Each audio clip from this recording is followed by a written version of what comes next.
Audio Jungle. Audio Jungle. యెషయా గ్రంథము 20వ అధ్యాయము మొదటి వచనం నుండి. అష్షూరు రాజైన సర్గోను తర్తానును పంపగా అతడు అష్డోదునకు వచ్చిన సంవత్సరమున అష్డోదీలతో యుద్ధము చేసి వారిని పట్టుకొనెను. ఆ కాలమున యెహోవా ఆమోజు కుమారుడైన యెషయా ద్వారా ఈలాగు సెలవిచ్చెను. నీవు పోయి నీ నడుము మీద గోనెపట్ట విప్పి నీ పాదముల నుండి జోళ్లు తీసివేయుము. అతడలాగు చేసి దిగంబరి అయి జోళ్లు లేకయే నడుచుచుండగా యెహోవా నా సేవకుడైన యెషయా ఐగుప్తుని గూర్చియు కూషును గూర్చియు సూచనగాను సాదృశ్యముగాను 3 సంవత్సరములు దిగంబరి అయి జోడు లేకయే నడుచుచున్న ప్రకారము అష్షూరు రాజు చెరపట్టబడిన ఐగుప్తీలను తమ దేశం నుండి కొనిపోబడిన కూషీలను పిన్నలను పెద్దలను దిగంబరులను గాను చెప్పులు లేని వారిని గాను పట్టుకొని పోవును.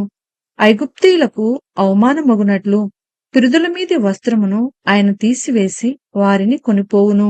వారు తాము నమ్ముకొనిన కూషీలను గూర్చియు తాము అతిశయ కారణముగా ఎంచుకొనిన ఐగుప్తీలను గూర్చియు విస్మయముంది సిగ్గుపడుదురు.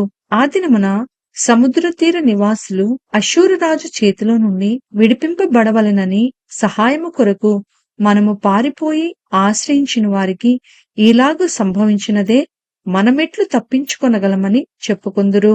యెషయా గ్రంథము 21వ అధ్యాయము మొదటి వచనం నుండి. సముద్ర తీరముననున్న అడవి దేశమున గూర్చిన దేవోక్తి. దక్షిణ దిక్కున సుడిగాలి విసురునట్లు అరణ్యం నుండి భీకర దేశం నుండి అది వచ్చుచున్నది. కఠినమైన వాటిని చూపుచున్న దర్శనము నాకు అనుగ్రహింపబడి ఉన్నది. మోసము చేయువారు మోసము చేయుదురు, దోచుకుని వారు దోచుకుందురు. ఏలాము బయలుదేరుము, మాద్య ముట్టడి వేయుము, వారి నిట్టూర్పంతయు మాన్పించుచున్నాను. కావున నా నడుము బహు నొప్పిగానున్నది. ప్రసవించు స్త్రీ వేదన వంటి వేదన నన్ను పట్టియున్నది.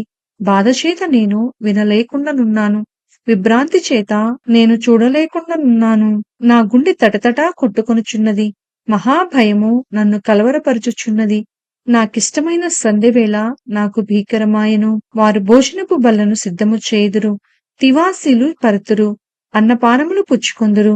అధిపతులారా లేచి కేడెములకు చమురు రాయుడి. ప్రభు నాతో ఇట్లనెను, నీవు వెళ్లి కావలివాని నియమింపుము. అతడు తనకు కనబడు దానిని తెలియచేయవలెను. జత జతలుగా వచ్చు రౌతులను, వరుసలుగా వచ్చు గాడిదలను, వరుసలుగా వచ్చు ఒంటెలను అతనికి కనబడగా అతడు బహు జాగ్రత్తగా చెవియొగ్గి నిదానించి చూచును. సింహము గర్జించున్నట్లు కేకలు వేసి, నా ఏలినవాడా, పగటివేళ నేను నిత్యమును కావలి బురుజు మీద నిల్చుచున్నాను, రాత్రి అంతయు కావలి కాయుచున్నాను. ఇదిగో జత జతలుగా రౌతుల దండు వచ్చుచున్నది అని చెప్పెను. బబులోను కూలెను, దాని దేవతల విగ్రహములన్నిటినీ ఆయన నేలను పడవేసి ఉన్నాడు, ముక్క ముక్కలుగా విరగగొట్టి ఉన్నాడు అని చెప్పుచూ వచ్చెను.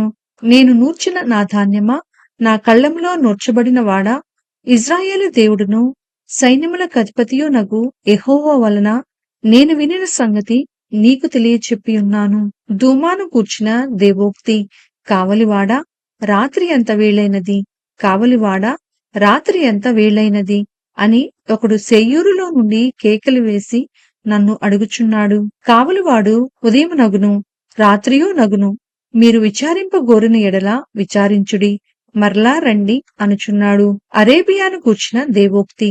దెదానీయులైన సార్ధవాహులారా, సాయంకాలమున మీరు అరబీ ఎడారిలో దిగవలెను. తేమాదేశ నివాసులారా, దప్పిగొన్న వారికి నీళ్లు తెండి, పారిపోవుచున్న వారికి ఎదురుగా ఆహారము తీసుకుని రండి. ఖడ్గభయము చేతను, దూసిన ఖడ్గభయము చేతను, ఎక్కుపెట్టబడిన దమస్సుల భయము చేతను, క్రూర యుద్ధ భయము చేతను వారు పారిపోవుచున్నారు. ప్రభువు నాకీలాగు సెలవిచ్చియున్నాడు, కూలివారు ఎంచునట్లుగా ఒక ఏడాదిలోగానే కేదారు ప్రభావమంతయు నశించిపోవును. కేదారీయుల బలాఢ్యుల విలుకాండ్లలో శేషించువారు కొద్దివారగుదురు. ఈలాగు జరుగునని ఇజ్రాయేలు దేవుడైన యెహోవా సెలవిచ్చియున్నాడు. యెషయా గ్రంథము 22వ అధ్యాయము మొదటి వచనం నుండి. దర్శనపు లోయను గూర్చిన దేవోక్తి. ఏమి వచ్చి నీలో నివాసులందరూ మేడల మీదకెక్కియున్నారు, అల్లరితో నిండి కేకలు వేయు పురమా, ఉల్లాసముతో బొబ్బలు పెట్టు దుర్గమా, నీలో హతులైన వారు ఖడ్గము చేత హతము కాలేదు, యుద్ధంలో వధింపబడలేదు. నీ అధిపతులందరూ కూడి పారిపోగా విలుకాండ్ల చేత కొట్టబడకుండా పట్టబడిన వారైరి. మీలో దొరికిన వారందరూ పట్టబడి దూరమునకు పారిపోయిరి. నేను సంతాపము కలిగి ఏడ్చుచున్నాను. నాకు విముఖులై ఉండుడి. నా జనమునకు కలిగిన నాశనమును గూర్చి నన్ను ఓదార్చుటకు తీవ్రపడకుడి. దర్శనపు లోయలో సైన్యములకు అధిపతియు ప్రభువునగు యెహోవా అల్లరి దినమొకటి నియమించి ఉన్నాడు. ఓటమి త్రొక్కుడు కలవరము ఆయన కలుగచేయును. ఆయన ప్రాకారములను పడగొట్టగా కొండవైపు ధ్వని వినబడును. ఏలాము యోధులను, రథములను, రౌతులను సమకూర్చి అంబుల పొదిని వహించియున్నది. కీరుడాలిపై గవిసెన తీరెను. అందుచేత అందమైన నీ లోయల నిండా రథములున్నవి. గుర్రపు రౌతులు గవిని యొద్ద వ్యూహమేర్పరచుకొనుచున్నారు. అప్పుడు యూదా నుండి ఆయన ముసుగు తీసివేసెను.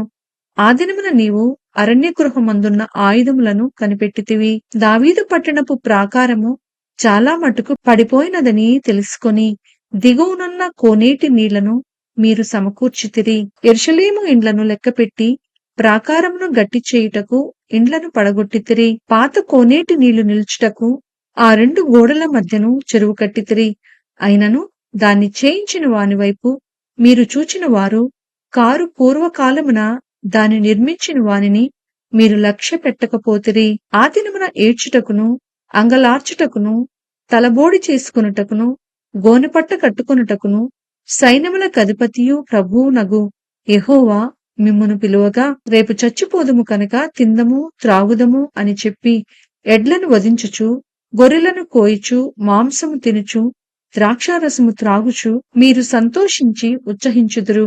కాగా ప్రభువును సైన్యములకు అధిపతియు నగు యెహోవా నాకు ప్రత్యక్షుడై నాకు వినబడునట్లు ఇట్లనుచున్నాడు. మీరు మరణము కాకుండా ఈ మీ దోషమునకు ప్రాయశ్చిత్తము కలుగుదని ప్రభువును సైన్యములకు అధిపతియు నగు యెహోవా ప్రమాణపూర్వకముగా సెలవిచ్చుచున్నాడు. ప్రభువును సైన్యములకు అధిపతియు నగు యెహోవా ఈలాగు సెలవిచ్చుచున్నాడు. గృహ నిర్వాహకుడైన షెబ్నా అను ఈ విచారణకర్త యొద్దకు పోయి అతనితో ఇట్లనుము, ఇక్కడ నీకేమి పని? ఇక్కడ నీకెవరున్నారు? నీవిక్కడ సమాధిని తొలిపించుకొననేలా? ఎత్తైన స్థలమున సమాధిని తొలిపించుకొనుచున్నాడు. శిలలో తనకు నివాసము తొలిపించుకొనుచున్నాడు. ఇదిగో బలాఢ్యుడొకని విసిరివేయినట్లు యెహోవా నిన్ను వడిగా విసిరివేయును. ఆయన నిన్ను గట్టిగా పట్టుకొనును. ఆయన నిన్ను మడిచి ఒకడు చెండు వేసినట్టు విశాలమైన దేశంలోనికి నిన్ను విసిరివేయును. నీ యజమానుని ఇంటి వారికి అవమానము తెచ్చినవాడా, అక్కడనే నీవు మృతి పొందెదవు. నీ ఘనమైన రథములు అక్కడనే పడియుండును. నీ స్థితి నుండి యెహోవానగు నేను నిన్ను తొలగించెదను. నీ ఉద్యోగం నుండి ఆయన నిన్ను త్రోసివేయును. ఆ దినమున నేను నా సేవకుడును హిల్కీయా కుమారుడు నగు ఎల్యాకీమును పిలిచి అతనికి నీ చొక్కాయిని తొడిగించి నీ నడికట్టు చేత అతని బలపరిచి నీ అధికారమును అతనికిచ్చెదను. అతడు యెరూషలేము నివాసులకును యూదా వంశస్థులకును తండ్రియగును. నేను దావీదు ఇంటి తాళ్లపు అధికార భారమును అతని భుజము మీద ఉంచెదను. అతడు తీయగా ఎవడునో మూయజాలడు, అతడు మూయగా ఎవడునో తీయజాలడు. దిట్టమైన చోట మేకు కొట్టినట్టు నేను అతని స్థిరపరిచెదను.